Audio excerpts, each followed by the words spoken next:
Republicans are vowing to block it, the president gung-ho for it, and by this time next week, we may already have seen the president sign it. I'm talking about his planned executive action, a series of them, expected to delay deportations for up to 5 million illegal immigrants. It's not quite amnesty, but critics say it is pretty darn close. Welcome, everybody. I'm Neil Cavitto. Glad to have you. And the president is not backing down, warning congressional critics today not to constrain his lawful actions as chief executive. Those actions expected to include the following: allowing adults with children born in the U.S. to stay in the U.S., expanding a program that protects young illegal immigrants from deportations, relaxing some guidelines for law enforcement when it comes to turning over illegals to federal officials. Stephen Camarata says what the president is doing is unconstitutional. He is with the Center for Immigration Studies. But he's going to come out fast and furious with this and says that the law backs him up, does it? No, of course not. Look, the Constitution says the president should take care that the laws are faithfully executed.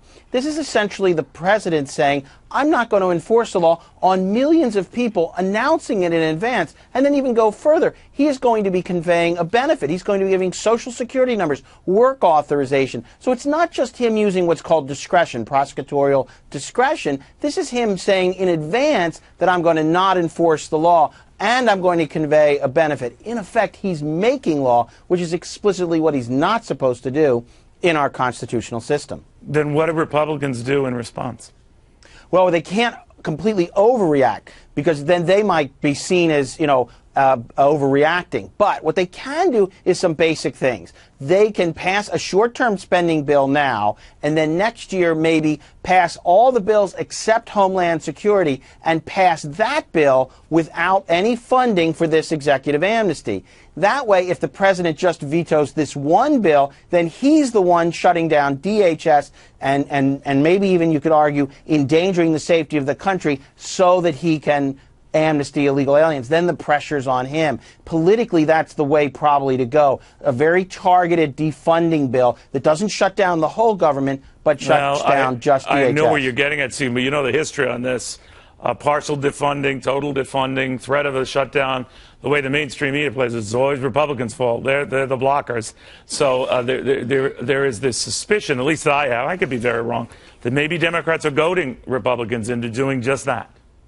Right, so that's why it has to be focused just on DHS. Now remember, if they defunded DHS, the Border Patrol stays in place. Immigration enforcement stays in place. The only thing that really wouldn't be happening is processing new green cards. And that's not something that has to be done immediately. So it would be pretty focused, and it wouldn't be dramatic, but it would powerfully convey that he does not have the authority to make law on his own. He does not have the authority to say, I'm not going to enforce the law on millions of people, but it doesn't shut down the whole government. No, I see where you're coming with, Stephen. Here's what I want to know, though. Why would he even be entertaining it? And now apparently days away from doing it. I mean, obviously, as Speaker Boehner said, it will poison the well and make things very, very difficult. But he seems to be gung-ho to make this happen, so he knows that so much else goes as a result. He'd be starting off the 2 years, guaranteeing nothing gets done for 2 years.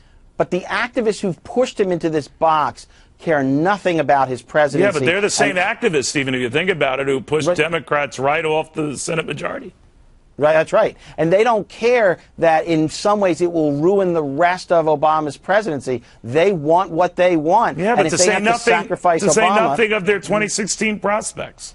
Right. I mean, it's easy now, or it should be easy, whether the Republicans will do it, is to portray the Democrats as lawless, as fundamentally hostile to the normal constitutional order, which is Congress passes a law and the president signs an enforcement. And enforces that law. That's the way it's supposed to be. This short circuits the whole thing. If the Republicans make that principled argument, and then the other arguments, remember, the president's going to be handing out 5 million work permits when a record number of Americans aren't working. So there are a lot of other arguments they could make too, but it seems like the constitutional argument is the one that's most unassailable. Amazing. Stephen, thank you very, very much. I appreciate it.